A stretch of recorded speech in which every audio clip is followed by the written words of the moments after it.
यन्मायावसवर्ति विश्वमखिलं ब्रह्मादिदेवासुरा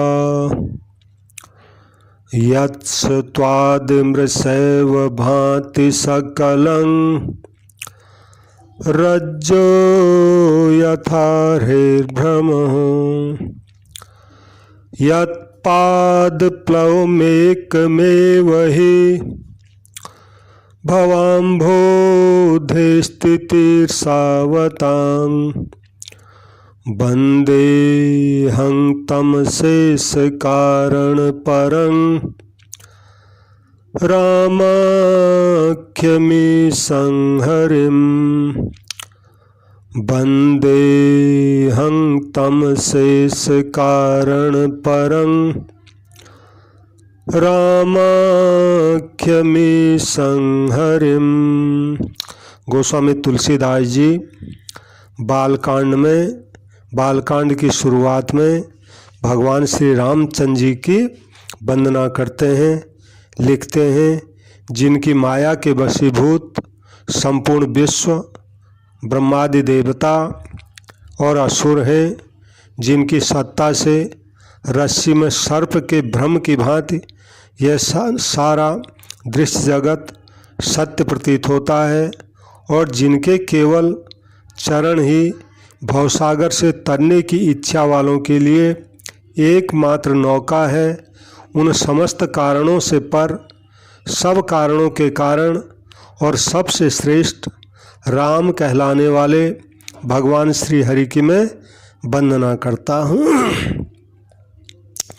जय श्री राम। सभी श्रोताओं का मेरे संत कल्याणवाणी चैनल में हार्दिक स्वागत है। आज मैं श्री रामचरितमानस में जो लक्ष्मण जी और श्री परशुराम जी का संवाद है उसकी कथा करूँगा। तो ये कथा जो है थोड़ा पीछे से इसको मैं शुरू करूँगा ताकि इसकी भूमिका बन जाए। तो ये सारा जो संवाद शुरू हुआ, इसमें जो ज़्यादा नोक झोंक, परशुराम जी को गुस्सा, लखन जी को गुस्सा, ये सब क्यों आया? ये इसलिए आया कि भगवान श्री रामचंद्र जी ने शिव जी का जो धनुष था, पिनाक नाम था उसका, उसको जनक जी की प्रतिज्ञा के अनुसार तोड़ दिया था। तो ये जो धनुष था ये शिव जी का धनुष था, और रावण जो है भगवान का भक्त था। तो रावण की तपस्या से प्रसन्न होकर के शिव जी ने अपना पिनाक धनुष रावण को दे दिया कि तू ले जा इसको अपने पास, इसकी पूजा कर। तो रावण उसको कैलाश से लेकर के लंका को जा रहा था। तो सीता जी के जो पिताजी थे जनक जी, उनके साथ रावण की कुछ मित्रता थी। तो वहाँ वो रुका, तो भगवान की लीला थी या क्या थी, उसको धनुष भारी लगने लग गया।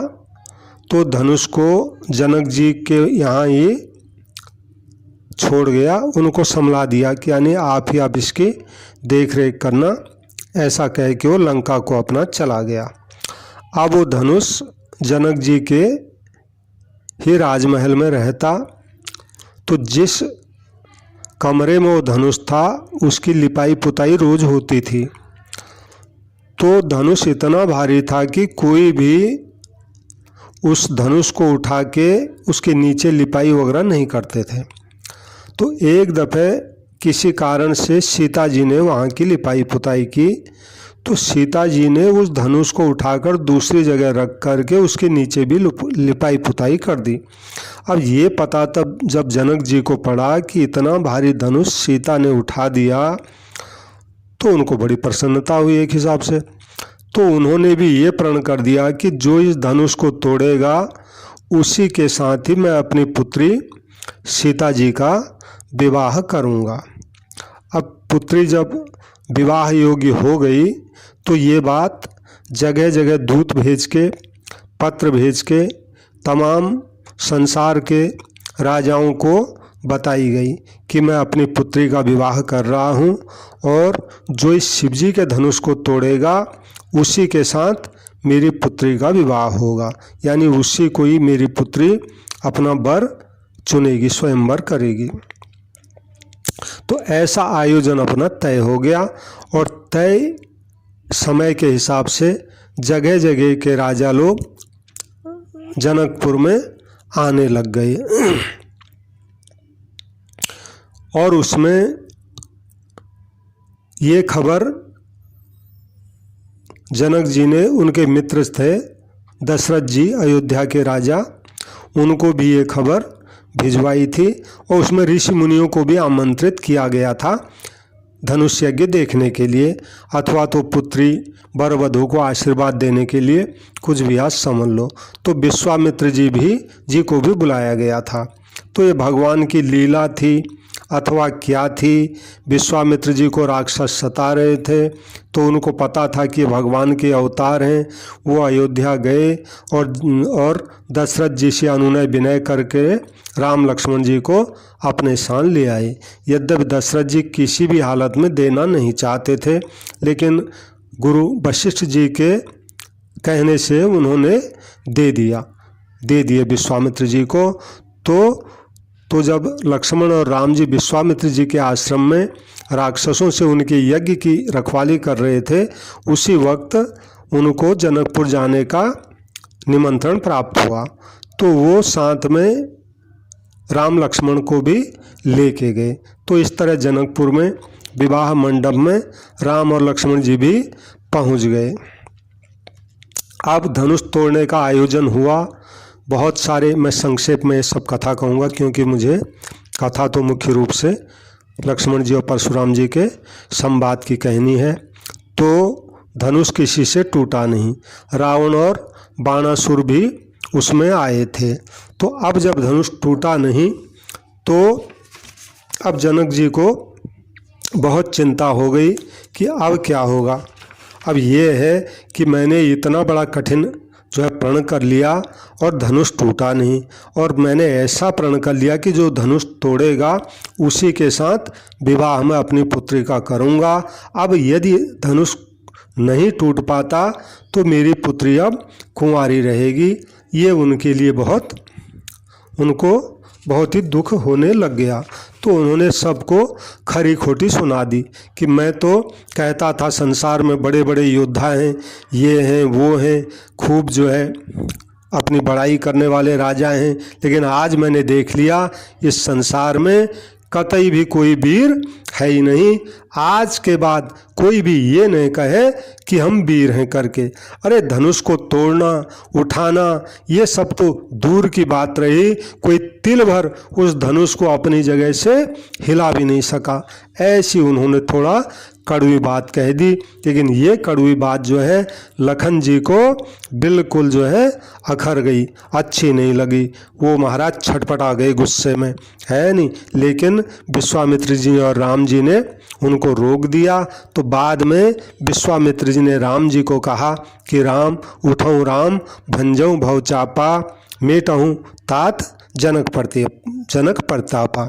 हे राम अब उठो और धनुष को तोड़ो और जनक जी का जो दुख है इसको दूर करो। खैर ऐसा फिर राम जी उठे, उन्होंने धनुष को तोड़ दिया और उसके बाद सीता जी ने जयमाला राम जी के गले में डाल दी और चारों ओर से जय जयकार होने लग गई। बरसई सुमन रंग बहुमाला गावहीं किन्नर गीत रसाला। ये सब गीत गाने लग गए। आकाश से भी फूलों की वर्षा होने लग गई। ये सब होने लग गया। सब जय जयकार की ध्वनि पूरे ब्रह्मांड में छा गई। जहाँ तहाँ स्त्री पुरुष यही कह रहे हैं कि भैया राम जी ने शिव जी के भारी धनुष को तोड़ दिया और सीता ने उनके गले में अपनी जयमाला डाल दी है। ऐसा अब सुंदर जो है विवाह हो गया, सब ठीक ठाक हो रहा था। सोहत सिय राम कै जोड़ी, छवि श्रृंगार मनहु एक ठोरी। सीता राम जी की जोड़ी ऐसी सुशोभित हो रही है मानो सुंदरता और श्रृंगार रस एकत्र एक ही जगह पे हो रहे हैं। तो इस तरह बात करते करते महाराज अब जब धनुष टूट गया, सीताराम जी का विवाह हो गया, अब जो राजा आए थे इधर उधर से, उनमें आपस में कहा सुनी शुरू हो गई। कहने लग गए कि हमारा इतना नाम है, हम इतने बड़े ताकतवर हैं, हमारे रहते हुए इस छोटे से बालक ने धनुष तोड़ दिया, ये उचित नहीं है। ऐसा कह के आपस में वो कहने लग गए कि ऐसा करो, धनुष तोड़ने से कुछ नहीं होगा, है नहीं, इसको सीता को तो हम लेके जाएंगे, ऐसा कुछ नहीं है। ऐसे वैसे करके वो झगड़े वाली बात कहने लग गए और आपस में ये करेंगे वो करेंगे कहते कहते धीरे धीरे बात बढ़ गई। और अब जनक जी को उनकी पत्नी सुनैना को भी चिंता होने लग गई। हे विधाता, एक संकट टला धनुष टूटने का, अब ये दूसरा संकट और खड़ा हो गया, अब क्या करें, अब पता नहीं क्या होता है क्या होता है क्या होता है। ऐसा जब हो रहा था, लखन जी की आंखें लाल हो रही थी, ऐसा लगता था मानो हाथियों के झुंड को देख करके सिंह के बच्चे को जोश आ गया हो। लखन जी सोच रहे थे, गुरुजी और भगवान राम जी अगर मेरे को आज्ञा दें, मैं अभी इनको ठीक कर दूं, लेकिन उनकी आज्ञा मिली नहीं। और खलबली देख करके जनकपुर की स्त्रियां व्याकुल हो गई, सब मिलकर राजाओं को गालियां देने लग गई। ऐसा जब खराब वातावरण वहाँ पर हो रहा था, उसी वक्त ही क्या हुआ, तुलसीदास जी लिखते हैं, तेहि अवसर सुनि शिव धनुभंगा, आयौ भृगुकुल कमल पतंगा। ठीक उसी मौके पर शिवजी के धनुष के टूटने की आवाज़ को सुनकर भृगुकुल रूपी कमल के सूर्य परशुराम जी वहाँ आए। तो जैसे ही परशुराम जी यहाँ आए तो सब के सब राजा सकुचा गए, यानी डर गए, मानो बाज के झपेटने पर बटेर छिप गए हों। क्यों छिप गए? क्योंकि इन सब को पता है कि परशुराम जी राजाओं के तो शत्रु हैं। परशुराम जी की उस काल में ये मान्यता रही कि अगर संसार को चलाना है तो ब्राह्मणी इसको अच्छा चला सकते हैं, राजाओं के ऊपर इनका विश्वास नहीं रहा, इसलिए इन्होंने पूरी धरती के सब राजाओं को 21 बार मार दिया। 21 बार मार करके 21 बार ही धरती को ब्राह्मणों को दे दी कि आप लोग धरती को चलाओ। तो ऐसे ही जब आज यज्ञ मंडप में परशुराम जी पधारे तो सब राजाओं को लगा परशुराम जी नहीं, ये तो हमारी मौत यहाँ आ गई है। अच्छा होता जनक जी ने कह दिया था कि धनुष टूटा नहीं, अपने अपने घर आप चले जाओ, लेकिन हम गए नहीं। लेकिन अब यहाँ से हम जा सकते भी नहीं, अब तो लगता है हमारी मौत ही आ गई। इसलिए सब जो है इधर उधर छिप गए, इधर उधर हो गए। अब महाराज तुलसीदास जी परशुराम जी के थोड़ा स्वरूप का वर्णन करते हैं। गौरी शरीर भूति भल भ्राजा, भाल विशाल त्रिपुंड विराजा, शीश जटा शशि बदन सुहावा, ऋष बस कछुक अरुण होई आवा।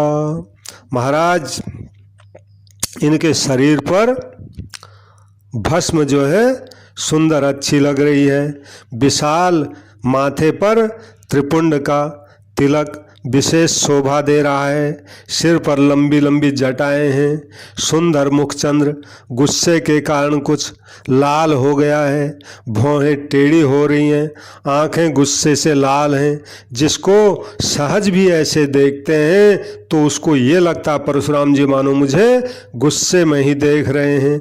और वृषभ कंधवुर बाहु विशाला चारु जनेऊ माल मृग छाला कटि मुनि बसन तून दुई बांधे धनु सर कर कुठार कल कांधे। बैल के समान ऊंचे और पुष्ट उनके कंधे हैं, छाती और भुजाएं विशाल हैं, सुंदर यज्ञोपवीत धारण किए हुए हैं, सुंदर माला पहने हुए हैं, मृग चर्म भी लिए हुए हैं, कमर में मुनियों का जो वस्त्र होता है बलकल वो जो है पहने हुए हैं, और पीठ पर 2 तरकस बांधे हुए हैं, हाथ में धनुष बाण है और कंधे पर सुंदर तेज धार वाला फरसा धारण किए हुए हैं।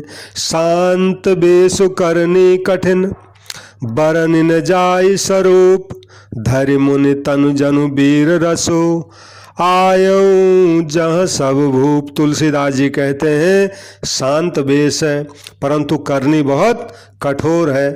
ऐसा स्वरूप है महाराज जी का, वर्णन नहीं किया जा सकता। मानो साक्षात वीर रसी मुनि का शरीर धारण करके यहाँ यज्ञ मंडप में आ गया हो, जहाँ सब राजा लोग हैं। देखत भृगुपति बेसु कराला उठे सकल भय बिकल भुआला। परशुराम जी का भयानक भेष देख करके सब राजा डर के मारे व्याकुल होकर खड़े हो गए और एक एक करके सब पितु समेत कही कही निज नामा लगे करन सब दंड प्रणामा। और पिता सहित अपने अपना नाम कहकर सब दंडवत जो है प्रणाम करने लग गए, यानी मीठी मीठी बातें करने लग गए ताकि हमारी जान बच जाए। अपने पिता के सहित अपना नाम बता रहे हैं कि महाराज फलाने देश का राजा हूँ, मेरे पिताजी का नाम ये है, मेरे पिताजी आपकी बहुत बड़ाई करते थे, आदि आदि इस तरह, जिससे परशुराम जी उन पर गुस्सा न करें और ये बच जाए। ऐसी ऐसी मीठी मीठी बातें उनको करने लग गए, यद्यपि वो किसी से बात नहीं कर रहे हैं। और परशुराम जी किसी का हित समझ करके भी उसकी ओर अगर देख लेते हैं, वो समझता है मानो मेरी आयु पूरी हो गई है। फिर महाराज जनक जी आए। जनक जी ने आकर परशुराम जी को सिर नवाया, सीता जी को बुलाया और परशुराम जी को प्रणाम कराया। परशुराम जी ने सीता जी को आशीर्वाद दिया। सखियां उनको अब वहाँ ले गई जहाँ उनकी सखियों की मंडली बैठी थी, क्योंकि यहाँ ज़्यादा रुकना ठीक नहीं है। फिर ऋषि विश्वामित्र जी आकर उनसे मिले। उन्होंने दोनों भाइयों को परशुराम जी के श्री चरण कमलों में प्रणाम कराया। राम लखन दशरथ के ढोटा दीन आशीष देखी भल जोटा। और विश्वामित्र जी ने कहा महाराज ये राम और लक्ष्मण अयोध्या के राजा श्री दशरथ जी महाराज के पुत्र हैं। उनकी सुंदर जोड़ी देख करके परशुराम जी ने आशीर्वाद दिया। लेकिन एक बात हो गई, क्या? राम ही चितई रहे थकिलोचन रूप अपार मार मद मोचन। कामदेव के भी मद को छुड़ाने वाले भगवान श्री रामचंद्र जी के अपार सुंदर रूप को देख करके परशुराम जी की आंखें स्तंभित हो गई, यानी देखते ही रह गए। इतना सुंदर रूप आज तक देखा ही नहीं। और फिर सब देखकर जानते हुए भी अनजान की तरह जनक जी से पूछने लगे, कहो जनक, ये इतनी भीड़ भाड़ कैसे है? हमारे रहते हुए इतने देशों के राजाओं को तुमने क्यों इकट्ठा कर रखा है? क्या बात हो गई है? ऐसा पूछने लग गए। और पूछते पूछते शरीर में क्रोध आ गया। तो जिस कारण सब राजा आए थे, जनक जी ने सब समाचार इनको पुत्री के विवाह का कह सुनाया। अब जनक जी के वचन सुनकर परशुराम जी ने जब फिरकर दूसरी ओर देखा तो शिव जी के धनुष के 2 टुकड़े पृथ्वी पर पड़े हुए उनको दिखाई दिए। अब तो महाराज अत्यंत क्रोध में भरकर वे कठोर वचन बोले, कहु जड़ जनक धनुष कै तोड़ा। अरे मूर्ख जनक, बताए धनुष किसने तोड़ा? और उसको जल्दी दिखा मेरे को। अगर तूने दिखाने में देर की उसको, तोरे मूढ़, जहां तक तेरा राज्य है वहां तक की मैं सारी धरती को उलट पलट के रख दूंगा। अब राजा जनक जी अत्यंत डर गए, जिस कारण वे उत्तर देते नहीं, क्योंकि पुत्री का सवाल है। तो ये देख करके राजा, जो कुटिल राजा थे, मन में बड़े प्रसन्न हुए कि अब अच्छा हुआ। बड़ा खुश हो रहा था कि राम जी ने धनुष तोड़ दिया। अब तुझे पता पड़ेगा कि धनुष तोड़ने से क्या होता है करके। और देवता, मुनि, नाग, नगर के स्त्री पुरुष सब सोच करने लग गए। सबके हृदय में बड़ा भय हो रहा है कि अब क्या होता है। सीता जी की माता मन में पछता रही है कि हाय विधाता, अब जो है ये बनी बनाई बात बिगड़ने जा रही है। और परशुराम जी का स्वभाव सुनकर के तो सीता जी को आधा क्षण भी कल्प के समान बीतने लग गया। उनको पता लग गया कि ये राजाओं के तो शत्रु हैं, सीधा फरसे से गर्दनी उड़ाते हैं करके।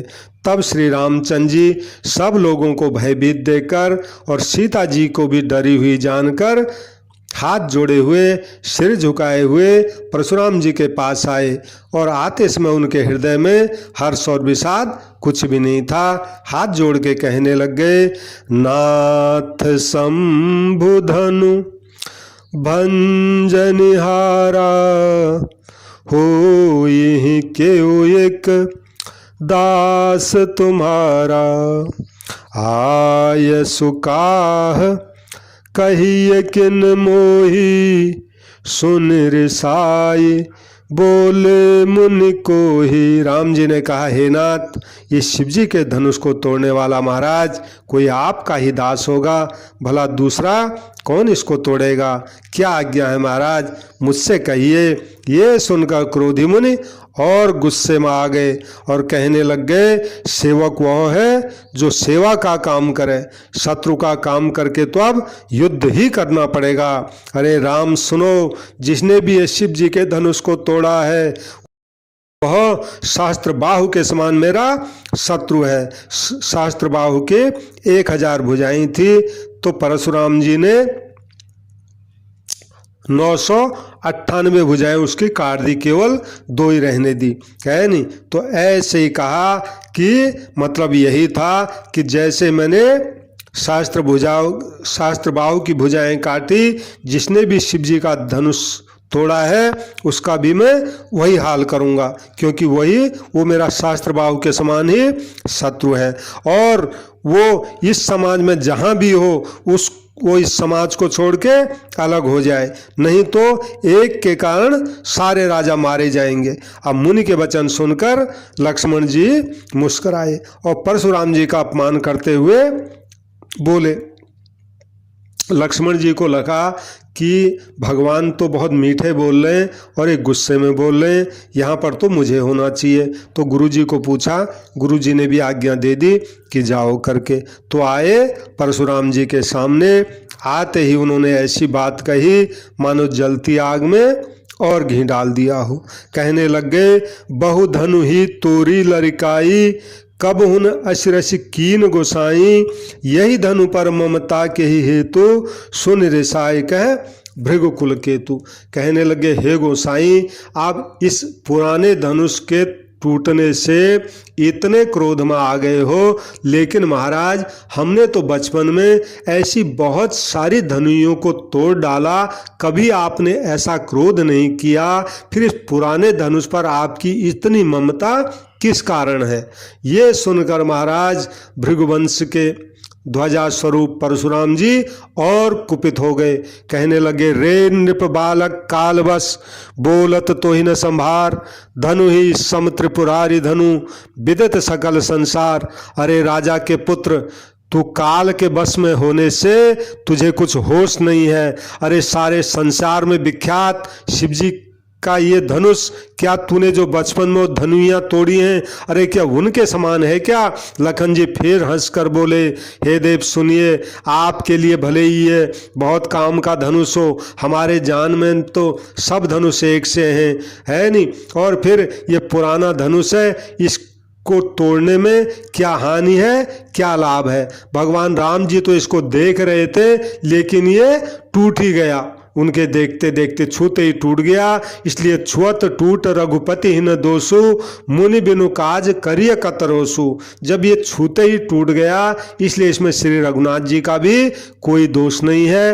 हे मुनि, आप बिना ही कारण क्रोध कर रहे हैं। परशुराम जी अपने फरसे की ओर देखकर बोले, अरे दुष्ट, लगता है तूने मेरा स्वभाव अभी अपने कानों से सुना नहीं। मैं तुझे बालक समझकर नहीं मार रहा हूँ। अरे मूर्ख, तू मुझे निरा मुनि ही समझता है क्या। मैं तो बाल ब्रह्मचारी हूँ, अत्यंत क्रोधी हूँ और क्षत्रिय कुल का तो शत्रु में संसार भर में विख्यात हूँ। अपनी भुजाओं के बल से मैंने पृथ्वी को राजाओं से कई बार खाली कर दिया और बहुत बार राजाओं को मार मार कर मैंने इस धरती को, ब्राह्मणों को दे डाला।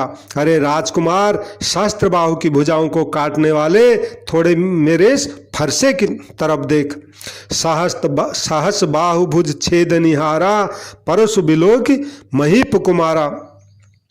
अरे राजा के बालक, तू अपने माता पिता को सोच के बस मत कर। मेरा ये फरसा बड़ा भयानक है, ये तो गर्भ के बच्चों का भी नाश करने वाला है। तो ऐसा गुस्से में बोले तो लखन जी फिर हंसकर कोमल वाणी में बोले, बिहस लखन बोले मृदुबानी, अहो मुनीश महाभटमानी।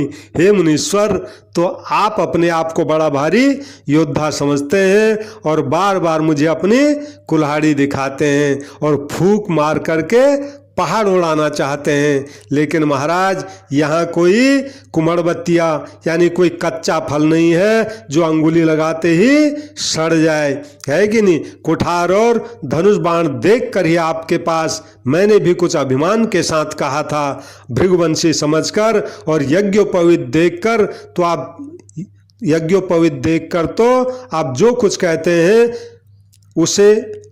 उसे मैं क्रोध को रोककर सह लेता हूँ, क्योंकि ब्राह्मण, देवता, भगवान के भक्त और गौ, इन पर हमारे कुल में वीरता नहीं दिखाई जाती, क्योंकि इन्हें मारने से पाप लगता है और इनसे हार जाने पर अपकीर्ति होती है। इसलिए आप हमको मार भी दें तो भी महाराज हम तो आपके पैर ही पड़ेंगे। बाकी आपको एक बात मैं महाराज कहना चाहता हूँ, कोटि कुलिस सम बचन तुम्हारा, व्यर्थ धरऊं धनु बाण कुठारा। आप अपने पास ये धनुष, बाण, कुल्हाड़ा ये सब बेकार रखते हैं महाराज। आपका एक एक वचन ही करोड़ों वज्र के समान है मारने के लिए। महाराज, ये आप बेकार ही रखते हैं। इन धनुष, बाण और फरसे को देखकर ही मैंने अगर आपको कुछ अनुचित कहा हो तो हे धीर महामुनि, मुझे क्षमा कीजिए। ये सुनकर भृगुवंशी परशुराम जी क्रोध के साथ गंभीर वाणी बोले, हे विश्वामित्र सुनो, ये बालक बड़ा कुबुद्धि है, ये कुटिल है, ये काल के बस होकर अपने कुल का घातक बन रहा है। ये सूर्य वंश रूपी पूर्ण चंद्र का कलंक है। ये बिल्कुल उद्दंड है, मूर्ख है और निडर है। अभी क्षण भर में एक काल का ग्रास हो जाएगा। मैं पुकार कर कह देता हूँ, फिर मुझे कोई दोष मत देना। अगर तुम इस बच्चे को बचाना चाहते हो तो इसको हमारा बल प्रताप क्रोध बताओ और इसको मेरे आगे बोलने से मना कर दो। लक्ष्मण जी ने फिर कहा, हे मुनि, आपके यहाँ मौजूद रहते आपका सुयश भला दूसरा कौन वर्णन कर सकता है, जब आपने अपने मुख से ही अपनी करनी का अनेकों बार अनेकों प्रकार से वर्णन किया है, कर दिया है। इतने पर भी अगर आपको संतोष नहीं हुआ तो कुछ और कह डालिए। क्रोध रोक कर दुख मत सहिए। आप तो वीरता का व्रत धारण करने वाले हैं, धैर्यवान हैं, शोभा रहित हैं। महाराज गाली देते आप, शोभा नहीं देते। शूर समर करनी करही कहीं न जना वहीं आप, विद्यमान रन पाई रिपु कायर कथई प्रताप। महाराज जो शूरवीर होते हैं वो युद्ध भूमि में शूरवीरता का काम करते हैं, मुंह से कहकर बकवास नहीं करते हैं। शत्रु को युद्ध में उपस्थित पाकर कायर ही अपने प्रताप की दीग मारा करते हैं। महाराज आप तो मानो काल को हाँक लगाकर बार बार उसको मुझे मारने के लिए बुलाते हैं। लक्ष्मण जी ने जब ऐसे कठोर वचन कहे तो लक्ष्मण जी के कठोर वचन सुनते ही परशुराम जी ने अपने भयानक फरसे को सुधार कर हाथ में ले लिया और बोले, अब लोग मुझको दोष मत देना, ये कड़वा बोलने वाला मारे जाने योग्य है। इसको बालक देखकर मैंने बहुत बचाया, लेकिन अब तो ये सचमुच मारना ही पड़ेगा। विश्वामित्र जी आ गए। विश्वामित्र जी ने कहा, महाराज अपराध क्षमा कीजिए। बालक के दोष और गुणों को संत महात्मा नहीं गिनते हैं। परशुराम जी बोले, विश्वामित्र जी, तीखी धार का कुठार, मैं दया रहित और क्रोधी और ये गुरुद्रोही और अपराधी मेरे सामने उत्तर दे रहा है। इतने पर भी मैं इसको आज बिना मारे छोड़ रहा हूँ, क्योंकि विश्वामित्र जी ये सब तुम्हारे प्रेम के कारण, नहीं तो इसको मैं इस कठोर कुठार से काटकर थोड़े ही देर में गुरु के ऋण से उऋण हो जाता। विश्वामित्र जी ने मन में हंसकर कहा, मुनि को सब हरा हरा ही सूझ रहा है, अर्थात सर्वत्र विजयी होने के कारण ये राम लक्ष्मण को भी साधारण क्षत्रिय समझ रहे हैं, किंतु ये तो लौहमयी यानी केवल फौलाद की बनी हुई खांड है, ऊख की यानी रस की खांड नहीं है जो मुंह में लेते ही गल जाए। खेद है, लेकिन खेद है मुनि इतना देख करके बातचीत करने के बाद भी अब भी बेसमझ बने हुए हैं, यानी इनके प्रभाव को अभी तक समझ नहीं पा रहे हैं। ये सब विश्वामित्र जी अपने मन में समझ रहे हैं। और लखन जी ने फिर कहा, हे मुनि, आपके शील को भला कौन नहीं जानता, वो संसार भर में प्रसिद्ध है। आप माता पिता के ऋण से तो उऋण हो गए, अब गुरु का ऋण आप के ऊपर रहा, जिसका आपके जी में बड़ा सोच लगा है, और वो ऋण मानो हमारे मत्थे कढ़ा है। बहुत दिन बीत गए, ब्याज भी बहुत बढ़ गया होगा। अब किसी हिसाब किताब करने वाले को बुला लाइए, तो जो भी महाराज ब्याज आदि होगा मैं थैली खोलकर दे दूंगा। ऐसा लखन जी ने हंस के फिर बोल दिया। अब तो लक्ष्मण जी के कड़वे वचन सुनकर परशुराम जी ने फिर अपना कुठार ठीक से संभाल लिया। सारी सभा हाय हाय करके पुकार उठी। लक्ष्मण जी ने कहा, हे भृगुश्रेष्ठ, आप मुझे बार बार फरसा दिखा रहे हैं, पर हे राजाओं के शत्रु, ये मत सोचना कि मैं डर रहा हूँ। मैं भी ब्राह्मण समझकर आपको बचा रहा हूँ। महाराज, मुझे लगता है आपको कभी रणधीर वीर बलवान मिले ही नहीं। हे ब्राह्मण देवता, आप बड़े होंगे तो अपने घर में होंगे। ये सुनकर सब महाराज सभा में जितने बैठे थे सब ने अनुचित है सब ऐसा कहने लग गए। तब भगवान राम जी ने इशारे से लक्ष्मण जी को बोलने से रोक दिया, लेकिन लक्ष्मण जी के उत्तर से जो आहुति के समान थे, परशुराम जी के क्रोध रूपी अग्नि को बढ़ते देखकर रघुकुल के सूर्य श्री राम जी आ गए और जल के समान शीतल वचन बोलने लग गए। कहने लग गए, नाथ करहु बालक पर छोहू, सूद दूध मुख करियन कोहू, जौ पै प्रभु प्रभाव कछु जाना, तो के बराबर करत अयाना। हे नाथ, इस बालक पर कृपा कीजिए, इस सीधे और दूधमुहे बच्चे पर क्रोध मत कीजिए। यदि आपका कुछ भी प्रभाव जानता तो ये बेचारा बेसमझ आपकी बराबरी बिल्कुल नहीं करता।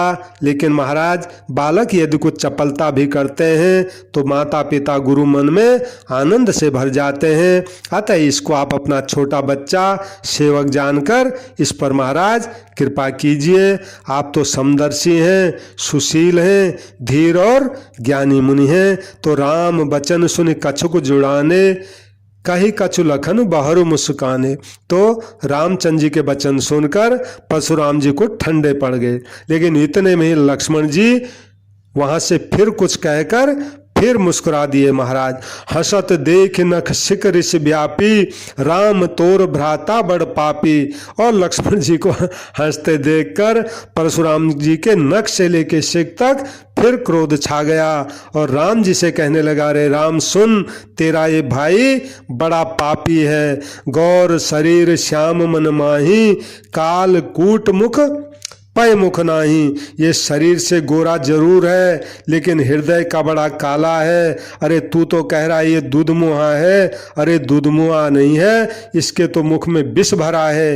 ये स्वभाव से ही टेढ़ा है, ये तेरा अनुसरण नहीं करता, यानी तेरे जैसा शील स्वभाव वाला नहीं है। यह नीच मुझकाल के समान को भी देखता नहीं है। लक्ष्मण जी ने फिर हंसकर कहा, हे मुनि सुनिए, क्रोध पाप का मूल है। जिसके बस में होकर मनुष्य अनुचित कर्म कर बैठते हैं और विश्व भर के प्रतिकूल चलकर सबका हित करते हैं। हे मुनिराज, मैं आपका दास हूँ, अब क्रोध त्याग कर दया कीजिए, क्योंकि धनुष टूट चुका हुआ है। धनुष टूट चुका है, टूटा हुआ धनुष आपके क्रोध करने से जुड़ने वाला तो है नहीं। और फिर आप खड़े खड़े काफी देर हो गई, आपके पैर भी दुखने लग गए होंगे, अब आप बैठ जाइए। अगर धनुष आपको अत्यंत ही प्रिय है तो किसी कारीगर को बुला करके इसको जुड़वा दिया जाए। तो लक्ष्मण जी के बोलने से जनक जी डर जाते हैं, कहते हैं बस महाराज चुप रहिए, अब ज्यादा अनुचित बोलना अच्छा नहीं है। थर थर कांपहि पुर नर नारी, छोट कुमार खोट बड़ भारी। जनकपुर के स्त्री पुरुष सब थर थर कांप रहे हैं और मन ही मन कह रहे हैं कि छोटा जो गोरा कुमार है ये बड़ा खोटा है। लक्ष्मण जी की निर्भय वाणी सुन सुनकर परशुराम जी का शरीर क्रोध से जला जा रहा है और उनका बल घट रहा है। तब श्री रामचंद्र जी पर एहसान जनाकर परशुराम जी बोले, अरे राम सुन, तेरा छोटा भाई समझकर ही मैं इसको बचा रहा हूँ। यह मन का मैला है लेकिन शरीर का देख कैसा सुंदर है, जैसे विष के रस से भरा हुआ सोने का घड़ा हो। यह सुनकर लक्ष्मण जी फिर हंस दिए। तब श्री रामचंद्र ने तिरछी नजर से उनकी ओर देखा, जिससे लक्ष्मण जी चुप हो गए फिर और गुरु जी के पास चले गए। अति विनीत मृदु शीतल बानी, बोले राम जोरि जुग पानी। सुनहु नाथ तुम सहज सुजाना, बालक बचन करिय नहीं काना। श्री रामचंद्र जी दोनों हाथ जोड़कर अत्यंत विनय के साथ कोमल और शीतल वाणी बोले हे नाथ सुनिए, आप तो स्वभाव से ही सुजान हैं, आप बालक के वचनों पर कान न दीजिए, यानी इसने जो कुछ कहा उसको अनसुना कर दीजिए। क्योंकि महाराज बर्रे और बालक का स्वभाव एक जैसा होता है। संत महात्मा इनको कभी दोष नहीं लगाते। फिर उसने तो कुछ आपका काम बिगाड़ा ही नहीं है। हे नाथ, आपका जो अपराधी है वो तो मैं हूँ। अतः हे स्वामी, कृपा कोप बधु बदब गोसाई, मोह पर करिए दास की नाई। अब महाराज चाहे कृपा करो, क्रोध करो, मेरा वध करो, बंधन करो, जो कुछ करना हो महाराज दास की तरह मुझ पर कीजिए। लेकिन महाराज जिस प्रकार आपका जल्दी से जल्दी गुस्सा दूर हो, हे मुनिराज वही कीजिए। बताइए उसके लिए मैं क्या उपाय करूं। परशुराम जी ने कहा, अरे राम सुन, अरे क्रोध जाए तो जाए कैसे? वो तेरा भाई वहाँ बैठा बैठा मुझे टेढ़ी नज़र से ताक रहा है। इसकी गर्दन पर अगर मैंने कुठार नहीं चलाया तो बता मैंने क्रोध करके आज किया ही क्या? अरे मेरे जिस कुठार की घोर करनी को सुनकर राजाओं की स्त्रियों के गर्भ गिर पड़ते हैं, उसी फरसे के मेरे हाथ में रहते आज शत्रु राजपुत्र को मैं जीवित देख रहा हूँ। पता नहीं आज क्या हो गया। बहई न हाथ दहई रिस छाती, भा कुठार कुंठित नृपघाती। आज मेरा हाथ चल नहीं रहा है, क्रोध से मेरी छाती जली जा रही है। हाय, राजाओं का यह घातक कुठार भी आज कुंठित हो गया है। विधाता मेरे विपरीत हो गया है। मेरा तो स्वभाव ही आज बदल गया है, नहीं तो भला मेरे हृदय में किसी भी समय कृपा कैसी।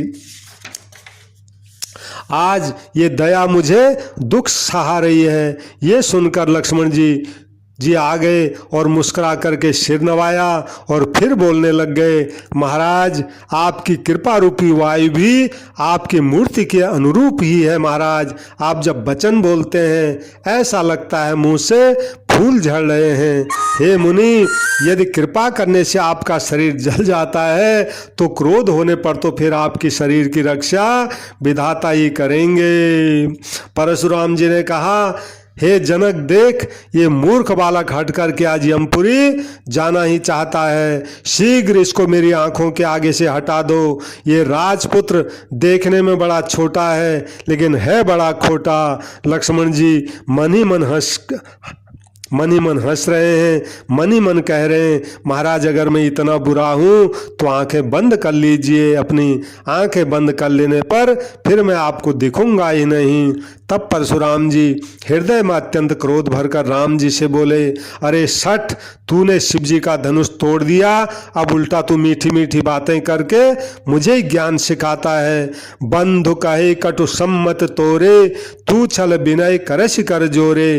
तेरा है भाई तेरे उकसाने से कड़वा बोल रहा है और तू छल से हाथ जोड़कर मीठी मीठी बात कर रहा है। या तो युद्ध में मेरा संतोष कर, नहीं तो राम कहलाना छोड़ दे। नाम तूने अपना राम रखा हुआ है। छलु तज करहि समरु शिवद्रोही, बंधु सहित न त मारहूं तो ही। अरे शिवद्रोही, छल त्याग कर मुझसे युद्ध कर, नहीं तो भाई सहित तुझे मैं आज यही मार डालूंगा। इस प्रकार परशुराम जी फरसा उठाए मुंह से जो आ रहा है बके जा रहे हैं। श्री रामचंद्र जी सिर झुकाए मन ही मन मुस्कुरा रहे हैं और मन ही मन राम जी सोच रहे हैं, गुनाह तो लक्ष्मण का है और क्रोध महाराज जी मुझ पर करते हैं। ये सीधेपन में बड़ा दोष है।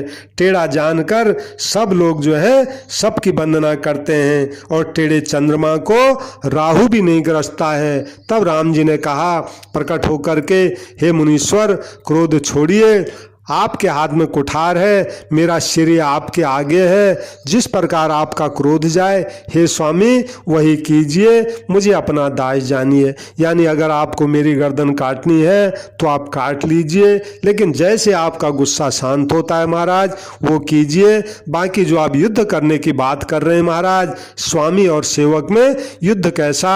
युद्ध तो हो नहीं सकता। हे ब्राह्मण श्रेष्ठ, आप क्रोध का त्याग कीजिए। आपका वीरों का सा वेश देखकर ही बालक ने कुछ कह डाला था, उसका भी कोई दोष नहीं है। आपको महाराज फरसा बाण धनुष धारण किए देखकर और वीर समझकर बालक को क्रोध आ गया। महाराज वो आपका नाम तो जानता था, लेकिन जब आप आए उसने आपको पहचाना नहीं, तो अपने वंश यानी रघुवंश के स्वभाव के अनुसार ही उसने आपको उत्तर दिया। यदि आप महाराज मुनि की तरह आते तो हे स्वामी, बालक आपकी श्री चरणों की धूलि को अपने सिर पर धारण करता। इसलिए ये सब जो हुआ अनजान में हुआ है, इसलिए अनजाने की भूल को क्षमा कर दीजिए। ब्राह्मणों के हृदय में तो बहुत दया होती है महाराज। हम ही तुम ही सर बर कसना था, कहूँ न कहाँ चरण कहाँ माथा। राम मात्र लघु नाम हमारा, परसु सहित बड़ नाम तुहारा। हे नाथ, हमारी और आपकी बराबरी किसी भी रूप में नहीं हो सकती, क्योंकि कहाँ चरण और कहाँ मस्तक। आप चरण के आप जो है मस्तक के समान हैं और हम आपके चरण के समान हैं। कहाँ मेरा छोटा सा 2 अक्षर का राम नाम है, कहाँ आपका परशु सहित परशुराम यानी 5 अक्षर का नाम है। और फिर महाराज हमारे तो केवल 1 गुण है क्षत्रियों के, धनुष और बाण, लेकिन आप तो महाराज ब्राह्मण हो। ब्राह्मणों में तो 9 गुण होते हैं, सम, दम, तप, शौच, क्षमा, सरलता, ज्ञान, विज्ञान और आस्तिकता, यानी ब्राह्मणों में ये 9 गुण हैं। यानी आप में 9 गुण हैं, हम में केवल 1 गुण है, धनुष बाण। इसलिए महाराज हम तो सब तरह से आपसे हारे हुए ही हैं पहले से ही। सब प्रकार हम तुम सन हारे, क्षमहु विप्र अपराध हमारे। महाराज हम सब तरह से पहले से ही आपसे हारे हुए हैं। हे ब्राह्मण देव, हमसे जो भी अपराध हो गया है उसको क्षमा कीजिए। तो बार बार मुनि विप्रवरो कहा राम सन राम, बोले भृगुपति सरस हंसी तुहु बंद संबाम। तो श्री रामचंद्र जी ने परशुराम जी को बार बार मुनि कहा, विप्रवर कहा। तब परशुराम जी कुपित होकर के बोले, अरे तू भी अपने भाई के समान टेढ़ा ही है। अरे तू मुझे निरा ब्राह्मणी समझता है क्या? लेकिन मैं जैसा ब्राह्मण हूँ तुझे सुनाता हूँ। धनुष को स्त्रुआ, बाण को आहुति और मेरे क्रोध को अत्यंत भयंकर अग्नि जान। और चतुरंगिणी जो सेनाएं हैं उनको समिधाएं जान। समिधाएं बोलते हैं यज्ञ में जो लकड़ियां जलाई जाती हैं। तो बड़े बड़े राजा उसमें आकर बलि के पशु हुए हैं, जिनको मैंने इसी फरसे से काट कर बलि दिया है। ऐसे करोड़ों जप युग रण यज्ञ मैंने किए हैं, अर्थात जैसे मंत्रोच्चार पूर्वक स्वाहा शब्द के साथ अग्नि में आहुति दी जाती है, उसी प्रकार मैंने पुकार पुकार कर नाम ले लेकर राजाओं की बलि दी है। मोर प्रभाव विदित नहीं तोरे, बोले सिनिदर विप्र के भोरे। अरे मेरा स्वभाव तुझे मालूम तो है नहीं, तू तो मुझे केवल ब्राह्मण समझ रहा है और ब्राह्मण के धोखे से मेरा निरादर करके बोल रहा है। भंजे चाप दाप बड़ बाढ़ा, अहमित मन जीत जग उठाड़ा। है नहीं, धनुष तूने तोड़ डाला, इससे तेरा घमंड बहुत बढ़ गया है। ऐसा तुझे अहंकार हो गया है मानो पूरे संसार को तू जीत कर खड़ा है। राम जी ने कहा, हे मुनि थोड़ा विचार करके बोलिए, आपका क्रोध बहुत बड़ा है, मेरी भूल बहुत छोटी है, बताइए मेरी इसमें क्या गलती है। धनुष बहुत पुराना था, मेरे छूते ही टूट गया, अब मैं किस बात का अभिमान करूं।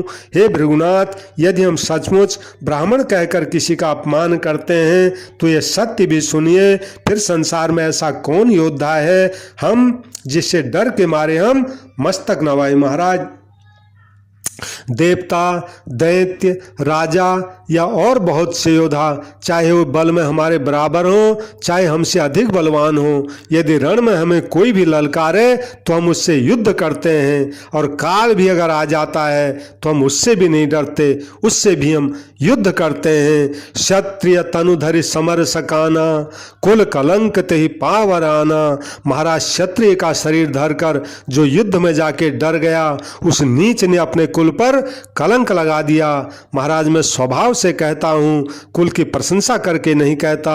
हम रघुवंशी हैं, हम रघुवंशी रण में काल से भी डरते नहीं है महाराज। और विप्र वंश के अश प्रभुताई, अभय होई जो तुम्हें डेराई। लेकिन महाराज ब्राह्मण वंश की ऐसी महिमा है कि जो आपसे डरता है वो फिर सबसे निर्भय हो जाता है। श्री रघुनाथ जी के कोमल और रहस्यपूर्ण जो है वचन सुनकर परशुराम जी के बुद्धि के पर्दे खुल गए। सुन मृदु गूढ़ वचन रघुपति के, उधरे पटल परशुधरि मति के। काफी देर बाद अब परशुराम जी को आभास हो गया कि ये मनुष्य नहीं है नहीं। तो मन की शंका मिटाने उनके पास एक उपाय था, वो उन्होंने किया। बोले राम रमापति कर धन लेहूँ, खेचहूँ मिटे मोर संदेहूँ। बोले हे राम, हे लक्ष्मीपति, ये जो धनुष है लक्ष्मीपति का, इसको आप लीजिए और इसको खींचिए जिससे मेरा संदेह मिट जाए। यानी उनसे विष्णु भगवान ने कहा था मेरा धनुष है, जो इसकी डोरी को खींच देगा तो समझ लेना वो मेरा ही अवतार है, भगवान है। तो परशुराम जी जब राम जी को अपना धनुष देने लग गए, तब धनुष बिना दिए अपने आप ही राम जी के पास चला गया। देत चाप आपू ही चल गया हूँ, परशुराम मन विस्मय भया हूँ। अब तो परशुराम जी के मन में बड़ा आश्चर्य हुआ कि मुझसे बहुत बड़ी गलती हो गई। जाना राम प्रभाव तबो पुलक प्रफुल्लित गात, जोर पानी बोले बचन हृदय न प्रेम अमात। तब उन्होंने श्री राम जी का प्रभाव जाना, जिसके कारण उनका शरीर पुलकित हो गया और प्रफुल्लित हो गया। अब हाथ जोड़ करके बचन बोले, प्रेम उनके हृदय में समाता नहीं है। अब बुशी उन्हीं हाथ जोड़कर जय रघुबंश बनज बन भानु, गहन दनुज कुल दहन कृशानु। जय रघुबंश बनज बन भानु, गहन दनुज कुल दहन कृशानु। जय सुर विप्र धेनु हितकारी, जय मद मोह कोह भ्रमहारी। जय सुर विप्र धेनु हितकारी, जय मद मोह कोह भ्रमहारी। विनयशील करुं ना गुण सागर, जयति बचन रच ना अति नागर। विनयशील करुं ना गुण सागर, जयति बचन रचना अति नागर।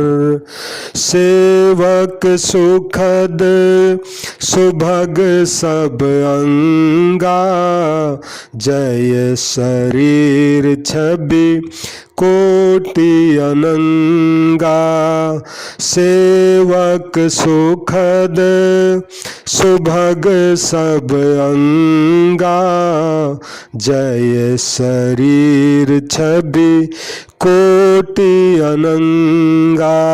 कहने लग गए, हे रघुकुल रूपी कमल मन के सूर्य, हे राक्षसों के कुल रूपी घने जंगल को जलाने वाले अग्नि, प्रभु आपकी जय हो। हे देवता ब्राह्मण और घित और गौ का हित करने वाले प्रभु आपकी जय हो।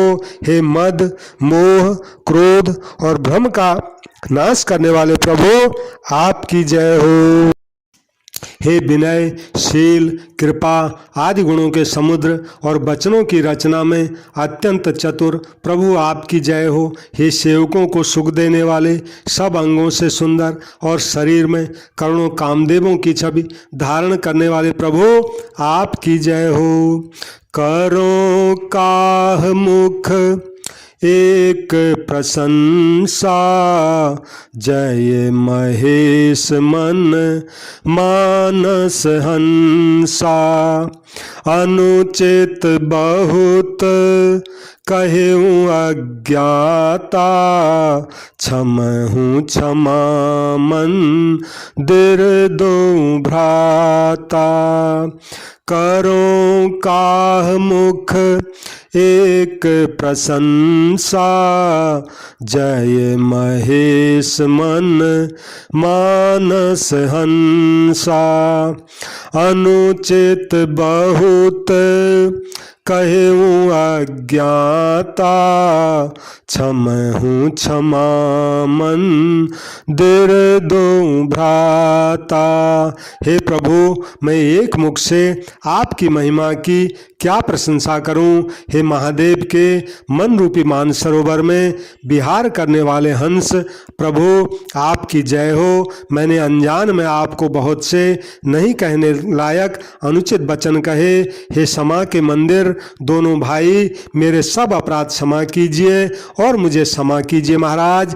कही जय जय जय रघुकुल के तू, भृगुपति गए बन ही तप हेतु। कही जय जय जय रघुकुल के तू, भृगुपति गए बन ही तप हेतु। हे रघुकुल के पताका स्वरूप श्री राम जी, प्रभु आपकी जय हो, आपकी जय हो, आपकी जय हो। ऐसा कहकर परशुराम जी तपस्या करने के लिए वन को चले गए। अपने धनुष बाण प्रसाद भगवान के श्री चरणों में अर्पित कर गए।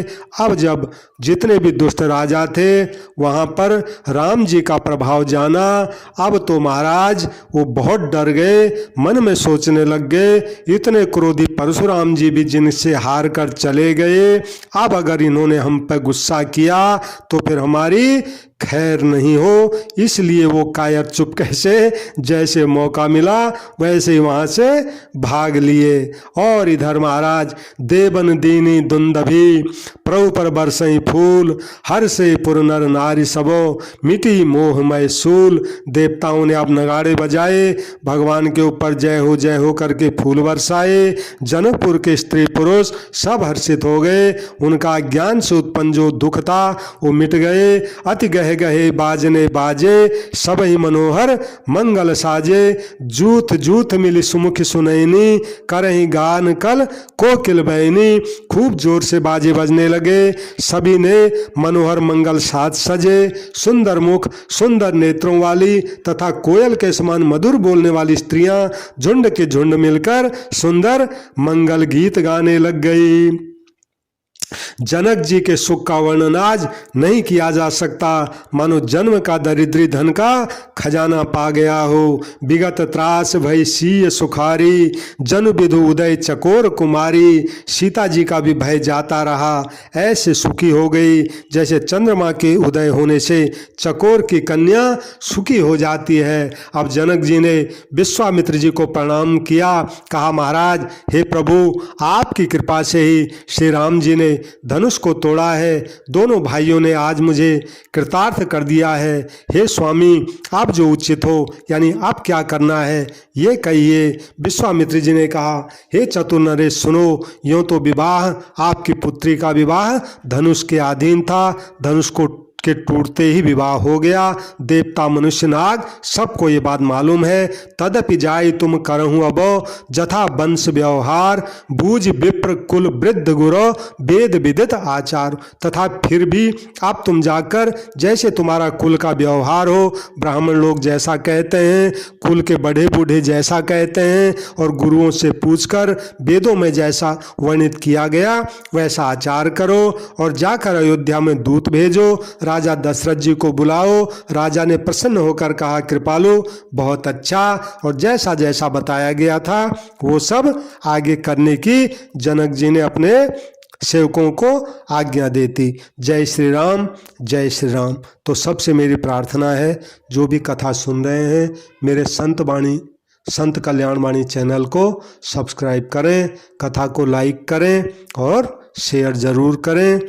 और जो भी मुझे अच्छी अच्छी बातें, कल्याणकारी बातें लगेंगी वो मैं सब आपके आगे रखता ही रहूँगा। सबको प्रणाम, सबको राम राम। जय श्री राम, जय श्री राम।